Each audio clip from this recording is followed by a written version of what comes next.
Welcome back. You were talking about the Commonwealth. Yes. I think the British have been even kind to us because for the Francophone countries, I'm not sure they're better off. The Commonwealth Relations Office that took over from the Colonial Office in terms of importance, till today, what Britain had in mind when it gave us independence was a nation that will prosper under the Commonwealth. But you see, when we got independence, we began to think, we began to agitate, and then we realized that, wait a minute, this may not be the direction in which we want to go. So apart from the fact that we changed the 1954 constitution for an independence constitution in 1960, by 1963 again, we adjusted the constitution, and we've kept trying to beat the trap. Now, if the UK, if Britain today if we were pulled out of the Commonwealth, and a lot of hidden things that are helping Nigeria to stay stable today, overnight, animosities would increase. So to which this kind of scenario that you painted with Rwanda and Uganda to the Nigerian scenario, for instance, looking at the 1914 amalgamation of the country, and which was adjudged to have last 100 years, and that would have brought us to 2014. Yes. In 2015, there was a prediction that Nigeria was going to disintegrate. That was saved by former President Goodluck Jonathan when he conceded to political defeat. How do you correlate these events, and then looking at the future, what could happen possibly? Let's say President Goodluck Jonathan bought us some more time. Because you see, until Nigeria understands programming, we will continue to be victims. You see, the writer of a program writes into the program limitations and predictabilities.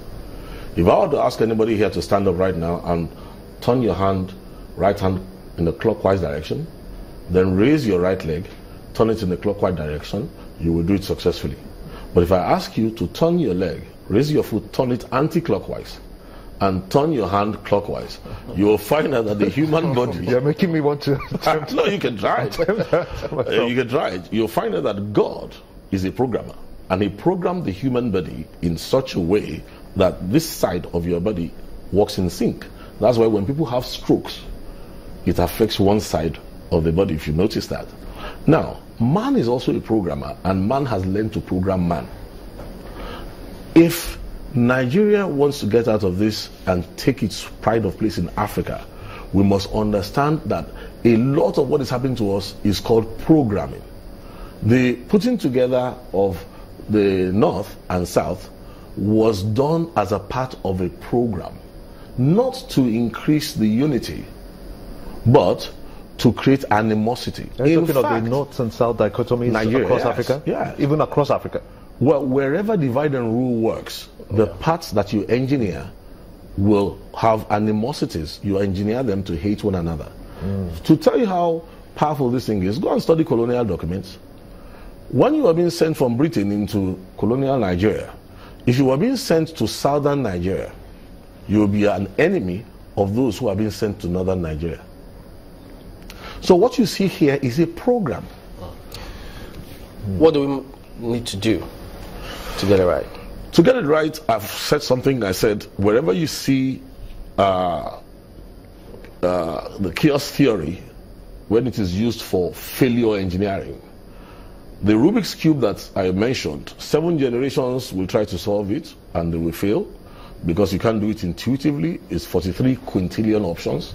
For every move you make, it gets worse. However, if you get an average person of basic intelligence and teach that person 5 algorithms. Algorithms are just a set of instructions to solve a problem. Teach that person 5 algorithms, he will solve the Rubik's Cube. Nigeria, I can tell you, has 3 algorithms I will mention. There are more. But 3 algorithms that Nigeria needs to pay attention to right now is: number 1, accept the fact that we have liberating fathers and not founding fathers. They tried to be founding fathers, but the program worked against it. So, as a nation, Nigeria has no foundation that can carry the superstructure we desire. So, we must locate our founding fathers. It doesn't have to cost the nation everything. Let them work together, bring us the simple document on which we can put an accord. The liberation fathers. Yes.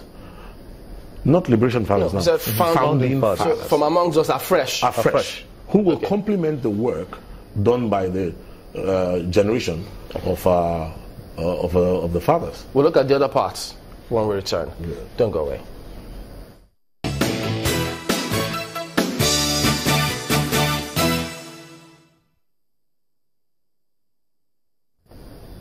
Now, speaking about what we must do to be saved, you had given us one part. Tell us about the others.